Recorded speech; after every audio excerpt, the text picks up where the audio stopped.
Hello guys! Welcome back to my channel. This is WG Rider. I'm alone. Hindi ko kasama si Miss G. So it's just me. Taka yung anak ko. Siya yung nagre-record. And we are here at the Laos Motorcycle City. Sorry. Take two. Hello guys! Welcome back to my channel. This is WG Rider. Hindi ko kasama si Miss G. Ako lang nag-iisa. Kasi nandito tayo today at the Laos Group Motorcycle Center. Particularly, meron tayong re-review dito na bagong motor ni Harley Davidson. And there's the motorcycle. Come on guys, let's go down.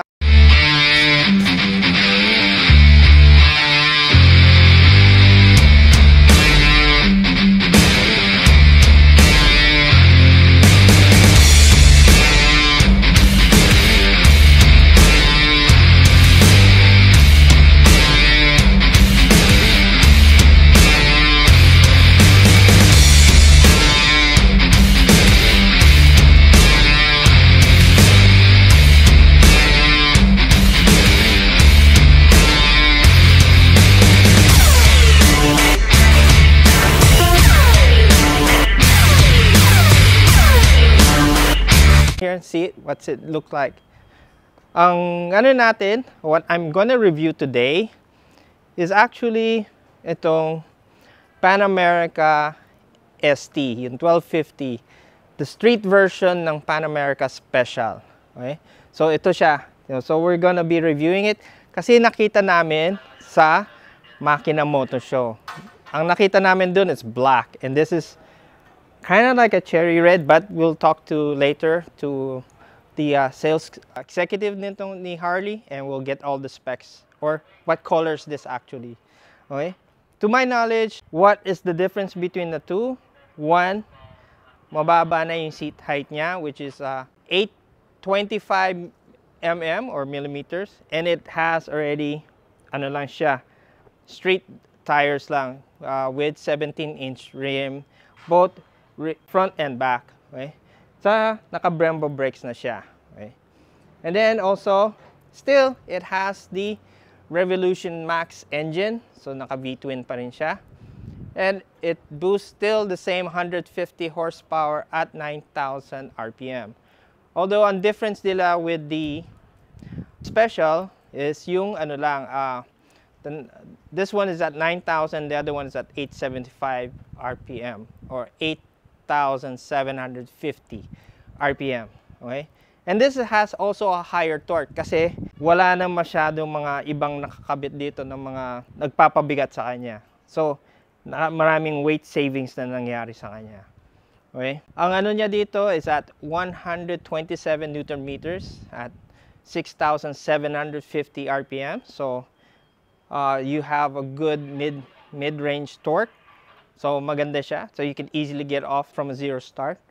And isa din ang kagandaan din sa kanya, yun nga kanina sinabi ko sa it's already at 825 mm. So ano na siya, Asian friendly na din siya. I mean, you can see from my height, halos parang kating, unlike yung Special, medyo mataas dito. So right here, is tamang-tama lang sa akin. Later upuan ko siya so to see my height. Okay, although all the features meron pa rin siya, ang wala lang siya yung adaptive ride height. So wala siya para dito sa ST model, but it does have cornering ABS, ELB, and traction control, and it has also link braking. So pag inano mo yung front brake, it also brakes the back as well at the same time. So yun ang kagandahan din sa kanya. So yun yung ano niya. So same thing, all the electronics, it has also cruise control, auto start stop, so meron pa rin siya doon. And yun nga, again, 150 horsepower. So you have all the powers you need. So wala lang yung mga kits para sa adventure bike. Okay? So let's see gaano kataas na siya sa akin. Okay? So let's get on to it. So I'm not gonna treat this as an adventure bike. So gagawin ko na, get on it as it's. Okay, so let's see. Oh, bigat pa rin. All right, there you go. All right, so see, as you can see, dahil sa 825 na siya, I'm almost basically flat-footed dito. So, kung dalawa pa kami nakasakay, lalo bababa. Or, may mga cargo ako nilagay sa likod, mas mababa pa rin. And it's very comfortable na din. Hindi kagaya ng special. Yung special kasi when I test drive it, and you can watch the video up here, or at the end of this video. I'll put the link there, or at the description below. Okay, so, hindi kagaya nun. This one, it's kind of friendly pagdating na ginaganito-ganito ko. Unlike yung special, na-feel mo yung pagka-top heavy niya. Although this has the same fuel capacity, it has 21 liters still, the same as the special. Okay? So, maano din siya, maganda din siya kung tutuusin. And this hasn't been officially launched sa Philippines. So, ano pa siya? Still, launch. But since nakita namin kasi doon sa Makina Moto Show, we just wanted to see here at Harley-Davidson Pampanga if they had it. So, luckily for us, there is one here at Harley-Davidson Pampanga. Alright? So, we'll call in the sales executive so he can explain further about other things and what's going to go and when is it actually going to be officially launched. Okay?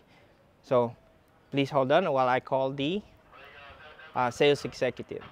Well guys, ito si Miguel. He is the sales executive, Harley-Davidson Pampanga. Ayan, tutulungan niya tayo regarding sa mga other features nito. So, na-explain ko na nga yung horsepower and then yung mga other features. Pero, Miguel, anong kagandahan kasi do sa cornering ABS, traction control, and yung ELB? Yes, sir. Yeah. Yung mga nasabi ni sir na mga traction control, mga cornering ABS, kumbaga mas natag natin yung sarili natin. For example, magbabanking tayo, lalo na dito sa Pilipinas, mas gusto natin yung mga banking. Hindi tayo dadalawang isip mag-brake kung sakali man may emergency. Okay. Kumbaga yun yung tutulong sa atin para mas makontrol natin ng buo yung motorcycle. Oh, okay. Yes, well, sir. nakita ko din sa specs nito, this has a lean angle of only 37 degrees compared kay Special na 42 degrees. Bakit ganun? Bakit mas konti ang lean angle nito compared dun sa isang Pan America? Kung mapapansin nyo, sir, mas mababa yung ground clearance. So, ibig sabihin, mas may chance na tumama yung ilalim niya. Okay. Pag yes, sumobra na tayo doon sa 37, leaning angle, yes, sa lean angle niya. Okay. Kasi yun nga iniisip ko, sabi ko, for street bike, bakit 37 compared to an adventure bike who's higher, yes, mas sir. nakakatakot i-lean ng yes, po. at 42 compared dito. Pero I guess, siguro nga kasi it's much mababa kasi na yun siya as compared dun sa Special, which is a lot higher, yes, di ba? Ano yung height ng ng ST versus dun sa Special natin? Ground clearance niya. Okay. Yung ground clearance, sir, ito nasa 1,100. Okay. Then yung Special nasa 1,300 mm. Okay. So mas mataas siya. Yes po, sir. Okay. Tapos siyempre yung seat height nun, ano pa? I think it's at 855. Yes, sir. So, kaya lang meron yon di ba? Anong tawag kasi ARH. ARH, yes, yun. Adapted riding height. Riding height, yeah. Yun, di ba, when you slow down, it automatically, kung naka-activate siya, bababa siya. Yes, sir. Oo. Pero still, mataas pa rin siya. Kasi kahit ako, nahirapan dun yes, po. Unless talaga papalitan mo yung upuan. Yes po. Ito, napapalitan ba yung upuan? I mean, can you lower the seat still? Meron naman tayong sir. Mabibili na upuan? Yes po, mabibili na upuan. Or kung gusto niyo naman na stock seat, kayo na po bahala nun magpatabas. Matabas na. Yes, okay. So, alright. Saka, nakita ko, you have already a crash bar. Yes, sir. Pero, is it come standard with it? Yung crash bar natin na yan, sir, is ginawa after market na siya. Okay. Kumbaga dahil nga i-launch natin tong Pan Am, so para magiging demo na siya, ni-ready na namin siya para kung sakali mang may tumba or accident, safe pa rin yung demo bike. Okay. So, I guess everybody also wants to know ano yung tunog nito compared dun sa Special. Yes, sir. Are they different or are they the same?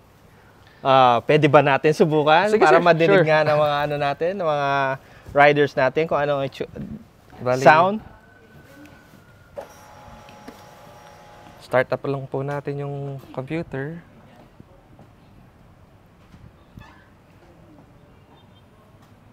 So yan guys, yan ang TFT display. Yes, sir. 33 kilometers pa lang tinatakbo. Very brand new pa siya. Then, start up. Wow. Cold start pa siya niyan, no? Yes, sir. Cold start Kaya pa. medyo may ano siya, no? Kaya mataas pa yung idle niya. RPM niya. Yes, sir.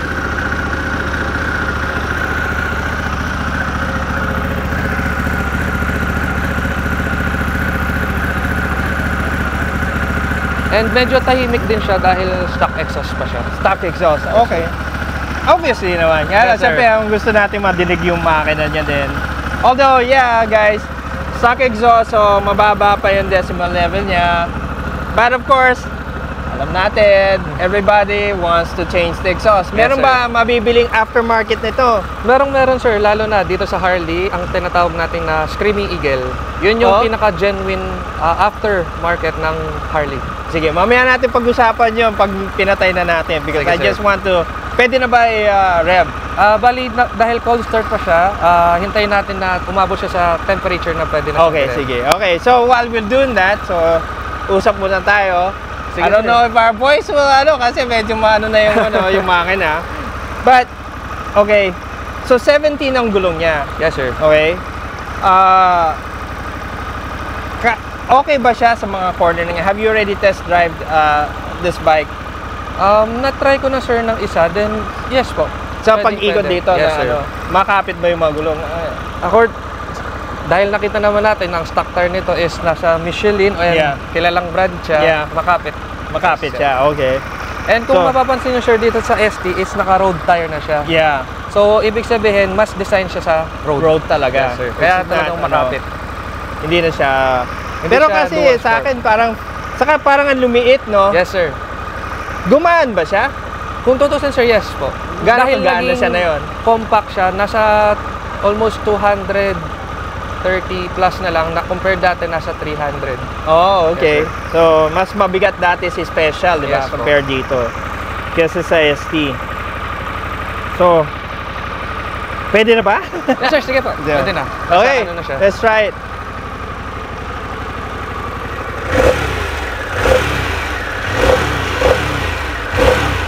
Yeah. Ganda pa rin. Ganda pa rin yung ano.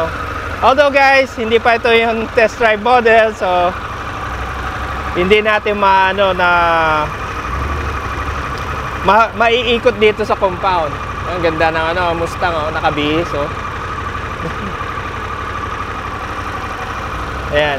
Teka dito, kita mo natin yung yung kanyang TFT display niya. Ayan. So kompleto na siya. You still have your temperature gauge. Yung isa ambient, no? Yes po. Ito yung temperature, tapos ito yung outside temperature. Ito yung ambient, tapos ito yung temperature ng makina. Battery. Battery voltage mo. So alam mo kaagad kung hindi na siya Yes sir. And then yung range ng ito fuel, no? Fuel Yes, sir. range Fuel yan, no? range. So you can go then you can actually connect your phone at the same time, Yes, di ba? So it's either pwede Bluetooth and Android or Bluetooth. Bluetooth sorry. connectivity. Bluetooth CarPlay and Android Android, yes, Auto. sir, pwede. Okay, sorry guys. Yes, definitely by Bluetooth pero tapos ayan yung kaya naman nagbi-blink pa yan kasi hindi pa tinatakbo, no? Yes po sir. Oh, Kumbaga so, once na tumakbo na yung na bike, mawawala na yan. lahat yan. Okay, so ayan. And there are others, you have menus which is nandito siya, di ba? You Yes, can sir. scroll. Then meron din tayong dito, easy access sa modes. Okay, so easy access Yes, po. modes. Okay, this is your engine start and then And off. kill And switch. then this your kill switch, and then also your phone navigation. phone navigation, and then this is your menu. Start stop. This is the cruise control. Okay. Saan yung start stop? Dito sir. Kumbaga ito Okay. yung kill switch, then ito yung start button niya. Okay. I mean when you stop, automatic ba siya mamamatay? Yes sir. I mean, what do you mean? Yung stop? auto start stop niya. Wala. Wala siya. Okay. Sorry guys, mali pala yung sinabi ko kanina. I'm retracting that. Okay, so ito pala yung cruise control. Okay, so set and then reset. Kung halimbawa nag-slow down ka, hindi siya adapted, no? Hindi pa, sir. So ano lang siya, regular cruise control. Yes po. Okay, so ito yung mga headlights mo, and then this is your controls for the screen. dash. Yeah, and then of course brake. Fully adjustable yung mga levers niya, so both clutch and front brake. Okay, so patayin na natin, guys. Ito, sir. Pag ganun. There. Alright, so okay, saan kasi tayo pupunta?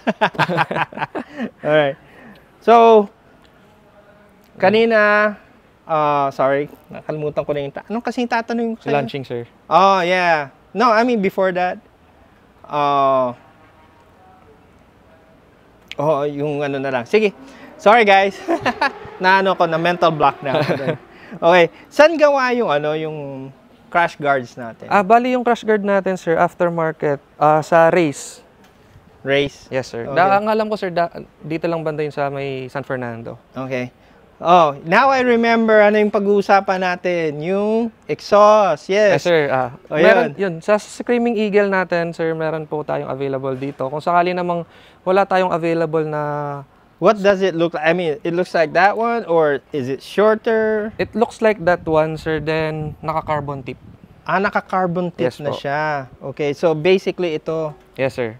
Tapos, depende pa yun, sir. Kung gusto niyo ng mas shorter, meron naman. Then, mas longer. Longer. Depende. Yes, sir. And that's a genuine part. Yes, an sir, ng OEM Harley. part ni Yes, po. Harley. So, hindi tayo mahuhuli sa Hindi, sir. hindi sa ano yung ginagawa sa Manila. Yes, sir. And Yung cap. modified Yes, na, po. hindi, yung modified muffler, which I don't believe, they don't understand what is modified and aftermarket. Yes, sir. So, ewan ko, they should learn.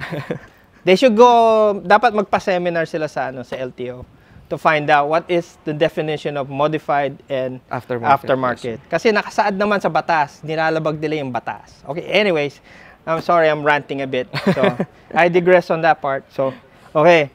So, what else? Kailan ba ang actual launching nitong Pan America ST natin? So, bali, sa national launching natin, which is magaganap yun sa Manila sa September 18. Then, locally, dito sa dealership natin, kung hindi po sa 20, sa 27. Okay. Then, dun na namin ipapa-launch na pwede na siyang gamitin as demo. Okay. Yes, So, during the local launch dito, dun na pwede gamitin as demo na siya. Yes po, pwede na So, siyang pwede i-test na. Oh, riders. On what day is that? 20 or 27. Oh, so, mark the date, September 20 or 27. Pwede na kayo pumunta dito sa Harley-Davidson, Pampanga. Hanapin lang niyo si Miguel. At mag-sign up kayo para sa Test drive. pag-test drive ng, or test ride. Kasi hindi mo madadrive. You ride the bike. Yes, sir. So, pwede mo. But, when you test ride, it's just within the compound, di ba? Yes, sir. Within the compound. Can I get a special concession na pwede ko ilabas sa highway? Well, that's another thing. Okay, so... Yes, sir. Then, bukod pa sa launching nitong Pan Am, meron din tayong ila-launch na 2025 model na mga Softail naman. Oh, Softail. Yes, sir. Oh, that's good. So, pwede din i-test drive yung mga... May demo units ba doon? Tingnan natin, sir, kung may demo. Meron. Guys. Yes, sir, so, pwede. hindi lang palang ST ilo-launch nila on September 20 or 27. or 20 or 27, hindi lang pala Softail. So, I mean, ST. Pati din pala yung mga Softail Yes, series sir. nila. So, pwede nyo subukan. So, Miguel, how can they get in touch with you if you... Bali, meron tayong ano, sir. Pwede po kayong mag-visit sa Facebook page ng Harley Davidson of Pampanga, or meron po akong sariling page, Harley Davidson, Harley Pampanga by Miguel Pama. Pwede nyo po akong chat doon, and pwede tayong schedule for test rides. Yan. Okay. So, on the either 20 or 27 of September, pwede kayo mag-chat or mag-message kay Miguel to sign up for the test ride. Yes, sir. Okay? Para dito sa ST. And hopefully, pati din yung mga Softails ay may test ride din. Para masubukan nyo in case you prefer yung mga cruiser bikes na Yes, sir. type. Okay? And if you like this one, ay ano nyo na din, i-test ride nyo. I'm actually gonna come back on those days to test ride the ST. Because I already test ride the special, and I like to test ride the ST. Hopefully, I'll enjoy. Anyways, both bikes. I can't say anything about Harley, especially with the new Revolution Max engines. They are really good. I mean, wala ka masabi. I mean, it's something that literally it revolutionized Harley's marketing. Kasi they step away from their traditional engines and they came out with something that's more modern than the previous models or previous engines they have. Saan pala gawa pala ito? Bali, assembled lahat ngayon yung Harleys natin sa Thailand. Okay. So Thailand din. Yes, sir. Uy, sayang hindi natin makukuha siya na excise exempt. Diba? Yes, sir. Uy, wala. Hindi natin kasi alam na zero tariff Yes, sir. yung mga import sa galing US. Maybe, hopefully, Harley Philippines might think of that, magpasok ng mga special models na galing sir. talaga sa US na zero tariff. Malay natin, sir. Malay natin, bumaba yung presyo. But can you actually announce kung magkano na itong ST? Bali, dito sa ST natin, nag-range siya from 1.1 million hanggang 1.190. O bakit ang may difference? Color, sir. Okay. Which color bang may dagdag? Ang alam ko, sir, sa ST is may color black nito and then may red. Okay. So, ang alam ko, mas premium itong red. Oh, so this is the more expensive bike Yes, sir. than the black. Yes, sir. Okay, but then again, I am more biased dun sa black eh. Nakita ko na kasi yung black, makikita nyo dito yung picture yan. So, yung black. Yes, sir. I like the black more than this one. Although it's still a beautiful bike. I can't not say bad about it kasi gusto ko din yung combination. Yes, sir. As you can see, my shirt, it also has the nice combination of red, black, and gold. But I'm more biased talaga sa black. Okay? Kasi yun, may iba din yung niya, Yes, sticker po. niya dun sa black. Yes, sir. Yeah. As compared dito, it's just basically Harley stickers and then black and red. Yes po. Pero anong talagang official color nitong red nito? What's it? Was it officially called? Whiskey Fire. Whiskey Fire. Yes, sir. Okay. Kasi red tayo ng red. Baka Yes, sir. mamaya hanapin nila red. Wala sila makita sa website ng walang red. Yeah. Diba? So it's Whiskey Fire. Yes, sir. Ang ganda ng tawag nila, no? Whiskey Fire, no? Baga nagbabaga. Nababagang Yes, po. whiskey. So anyway, so guys, so see you guys on the launching. It could be either September 20 or 27. So just check Facebook page ng Harley Davidson Pampanga or get in touch with Miguel here. Message him sa kanyang Facebook page Yes, again. Is that Harley Pampanga by Miguel Pama. there on Facebook? Okay. So wala kang TikTok or Wala, sir. Wala. Hindi tayo nagtitiktok. Okay, wala. Kala ko nagti-TikTok ka din eh. Okay. So, yun. Okay, so guys, thank you for joining us. I hope you enjoyed this mini review. Kasi hindi naman natin ma-test drive. So, lang ito, static review lang. And check it out. Kasi I just wanted to know if there is actually an ST here in Harley Davidson Pampanga. And they have, which is also the Whiskey Fire. Yes. Okay. So yeah. So thank you guys. See you guys in the next video. This is WG Rider with Miguel here and my son and daughter doing all the videos. So thank you guys. See you next time. And don't forget to like and subscribe to this channel and give us a comment regarding the Pan America ST. Do you like it or not? Is it for you or not? Okay. So thank you guys. See you next time. This is WG Rider signing out. Babush!